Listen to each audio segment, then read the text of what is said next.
Hello mga palangga, so good morning. Maulan na morning dito sa Kingdom Saudi Arabia. So ayan, oo, himala, umulan na mga palangga. So it means mag-change weather na mga palangga or magtaglamig na talaga. So ayan, for today's videos mga palangga, magawa tayo ng order. So ayan, samahan niyo ako magawa ng order natin na pang umaga. 7:45 dapat tapos na tayo dito mga palangga. So 6 AM, nagising na ako niyan, no? Siyempre, one hour, almost a half, or ano pa, sobra pa yung nilaan nating oras dito. Yung order pala na gawin natin is 4 box para. It means ito siya mga palangga, ayan siya, oh. Ayan, 4 na mahaba na box na yan. Tapos, may isa pang box nyo. So, ayan, hindi pa natin alam kung may darating pa na, order sa restaurant application natin dito, no. So ngayon, ito lang muna yung gawin natin kasi 7:45 dapat finish na to mga palangga. So ayan, start na natin yan, imikos-mikos. So 4 na palaman lang naman yan mga palangga. Cheese, talong, falafel, at saka yung chicken or manok mga palangga. So ayan, syempre may sauce lang yan siya. Special, o diba? Social, special sauce at saka konting spicy. Ayan yung sauce niya mga palangga. Kada isang tinapay, dapat may sauce yan mga palangga sa loob. Tapos may sauce na yan sa loob mga palangga. May pa yan siya. May free sauce pa yan sa labas. So, diba? Ano pa? Order na kayo. Charot lang mga palangga. Huwag kayo mag-order kasi ang mahal nito. Isang ganito mga palangga, 100 riyal. So, it means sa atin, almost 1,400. Ganon siya kamahal mga palangga. Bali, lang siya. 20 na piraso na tinapay. So, ayan. Pero pag gusto nyo talaga na, simbawa, taga-Riyadh kayo, mag-order kayo mga palangga, try nyo. Ang sarap naman ito eh. Oo. Sinasabi ko sa inyo, try nyo lang po. Diba? Malay nyo, magustuhan nyo yung lasa. Pero kami din naman nagagawa nito. Pinoy, walang halong Arabo to mga palangga. Purong Pinoy. Mikos-mikos to.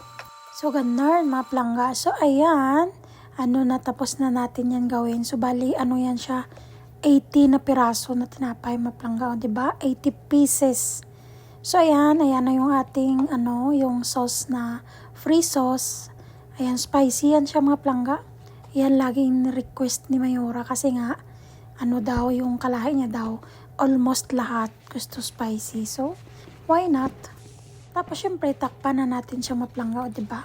Yan pala yung pangalan ng negosyo ni Mayora. Retela. Ayan, kung gusto nyo mag-order, may catering din yan siya. May sandwich. Lahat-lahat na nasa kanya na lahat mga palangga.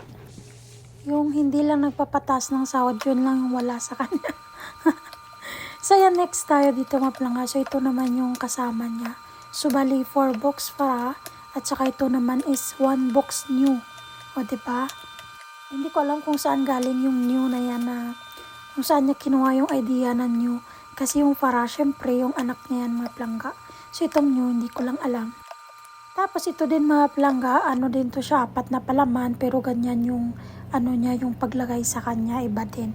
Tapos yung sauce niya sa taas. So ayan, tapos na yung ating mga palangga, 4 box Farah, tapos 1 box new. So natapos ako niyan mga 7:30, o diba? May inilaan pa akong oras para mag-picture, mag-video, ay kahit na mga palangga, at least may oras pa tayo, no?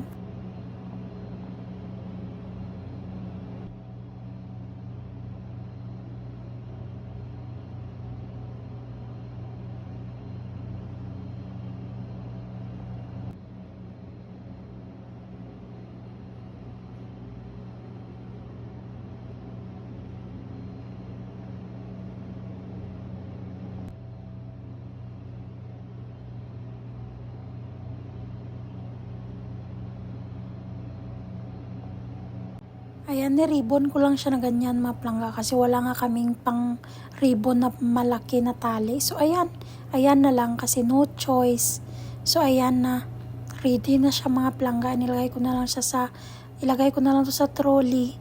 Tapos, yati doon sa labas kay, syempre, andun na rin yung driver. So, bye-bye na. 5 box.